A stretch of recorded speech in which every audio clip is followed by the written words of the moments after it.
Steve, bonjour. Bonjour Jean. Alors, je suis très content de t'interviewer, mais d'abord, je vais nous situer là.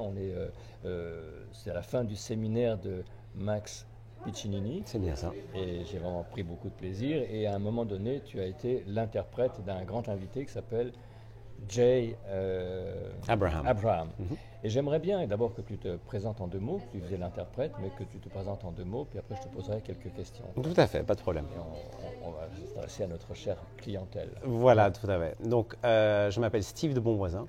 Je suis au fait le directeur général de Réussite Max, qui est donc la société de Max Piccinini, qui est un expert en stratégie de la réussite, ce qu'on appellerait en anglais un Peak Performance Coach.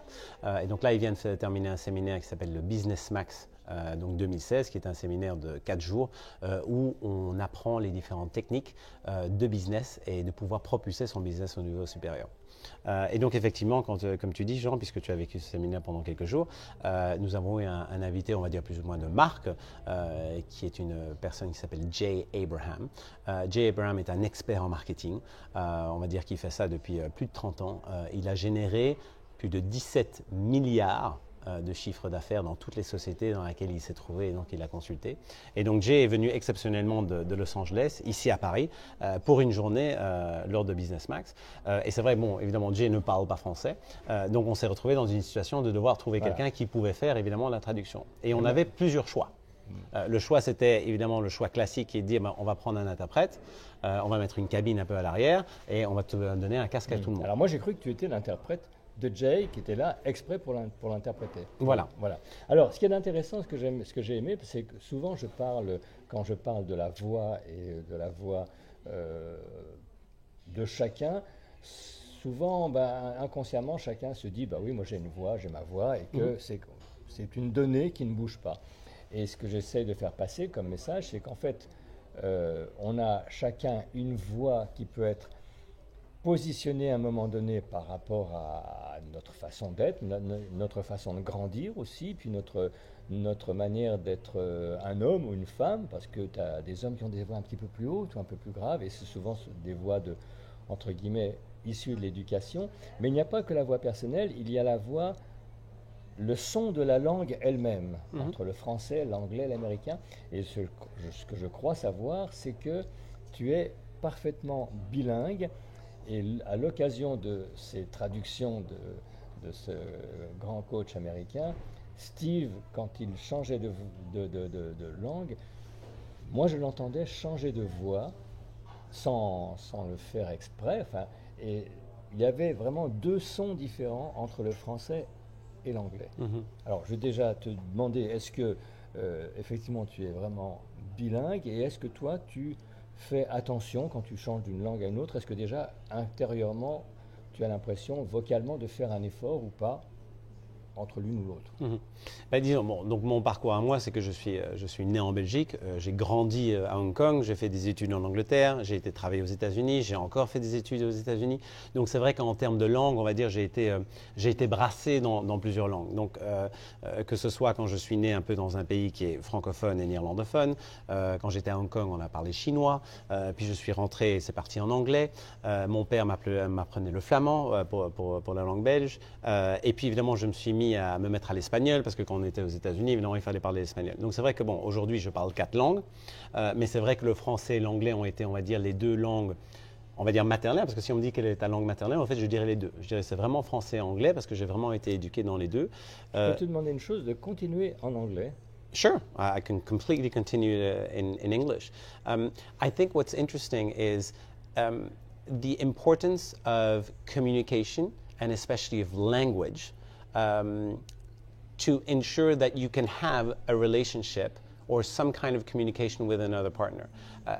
The fact is, if you are living in a big country, let's say you're living in the United States or you're living in the UK, or even if you're living in France, you can think, you know what, you don't necessarily have a reason or even an excuse to have to learn another language. Et en français, on continue? Parce qu'on se dit, disons, je ne sais pas, j'habite en France, il y a 60 millions de Français, au fait, tout le monde parle français, donc c'est presque vous vous habituez à vous dire, j'ai pas besoin de parler français. On continue en américain? But what's important is the fact that whenever you travel, and even how easy it is for people to travel today, even if you stay where you are living, you are bound to meet people from other countries. And it is by learning other languages and being comfortable in other languages que la communication et donc la relation va pouvoir se faire. Et donc dans la situation, ce qui s'est passé avec Jay, donc Jay évidemment qui faisait une traduction en anglais, oui on aurait pu prendre un interprète, mais le fait c'est d'avoir une telle facilité de passer d'une langue à l'autre. Si vous faites par exemple une traduction, ce qui était le cas, vous êtes capable de comprendre non seulement les intonations et aussi les points d'appui que la personne voulait mentionner. On retourne en anglais. But also what's interesting is from the other point of view from the participants, you can feel and you can understand what participants have understood or have not. And as a result, you can focus again on On change them. le bouton en français à nouveau un petit peu. Tu essayes vraiment de me déstabiliser en faisant ça. Absolument. Pourtant, ça m'est pas arrivé pendant toute une journée quand on faisait une traduction avec Profite de Jay. la fatigue Mais aussi. je vois que tu profites un peu de la fatigue aussi. Mais bon, il n'y a pas de problème. Donc voilà, donc je dis vraiment, l'important, c'est qu'à partir du moment où vous avez une aisance en plusieurs langues, et vraiment j'invite, même si c'est de prendre quelques moments pour apprendre quelques langues. Alors, ou pour... on va faire une petite pause. Excuse-moi, je t'interromps parce que Vas-y. effectivement c'est intéressant. C'est ton interview, je t'en prie. Alors, c'est très très intéressant et j'aimerais bien que on va refaire l'exercice un tout petit peu, anglais, français. Moi, ce que j'entends... Maintenant, tu me préviens, donc ça ira mieux. Maintenant, Voilà, cette fois-ci, et c'est très bien. je préviens les personnes qui vont écouter. Quand tu parles anglais, j'entends le corps qui résonne. J'entends des vibrations dans le dos. J'entends que c'est quelque chose de plein. Et dès que ça revient en français, c'est quelque chose d'un spectre sonore qui semble se réduire pour moi. Allez à l'écoute. C'est un peu comme si en anglais la voix reprenait de la place et qu'en français elle se remette un petit peu à ce niveau-là en bouche. Est-ce que c'est quelque chose que tu perçois ou pas spécialement? Personnellement, non. Je ne le sens pas comme ça, mais bon, c'est évidemment Tu c'est vois, toi, quand tu- c'est quand- toi l'expert, donc Voilà, c'est quand- toi qui le continue, vois. Voilà. Continue à redis-moi. Alors, tu vas me redire la phrase. Personnellement, non, c'est Oui. toi l'expert, mais je ne le ressens pas forcément. Et tu me le rediras ensuite en anglais. Ok, donc personnellement, non, je ne le ressens pas, mais évidemment, c'est toi l'expert, donc c'est à toi de me dire. Personally, I don't think so, but you're the expert, so you tell me if that's what you believe. Alors bon, on est dans quelque chose d'assez fin. Hein. Bon, il faudra avoir un baromètre à fréquence. Mais bon, ce qui est vrai, bon, là je ne vais pas trop te prendre de temps, même si c'est passionnant, parce que la façon dont il passe d'une langue à l'autre est quelque chose de fascinant. Ce qui est clair, c'est que l'anglais, à travers des fréquences de son qui sont beaucoup plus en arrière, avec des trucs qui... emmène la voix beaucoup plus dans le corps. Il n'y a pas que l'anglais d'ailleurs, il y a l'espagnol, enfin il y a un certain nombre de langues, alors que le français est devenu de plus en plus une langue du bout des lèvres, une langue un peu plus enfermée en bouche. Donc elle est moins riche en fréquences, elle est moins...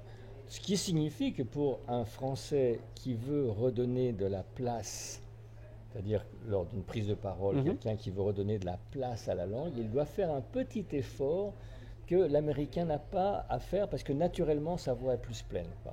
Si je ne fais pas attention en français, ma voix se ratatine, tu vois, elle devient un petit peu du bout des lèvres, elle devient quelque chose, bon je vous parle, et puis c'est enfermé, quoi.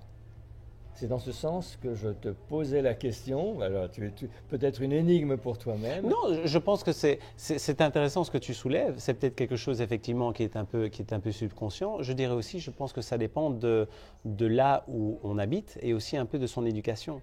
C'est certain que bon, moi ayant habité quand même quelques années aux États-Unis, c'est vrai notre utilisation vocale est plus forte et on nous encourage à le faire. Voilà. And you could tell me that if I was speaking English, then I would want to insist a little bit more when I am speaking English.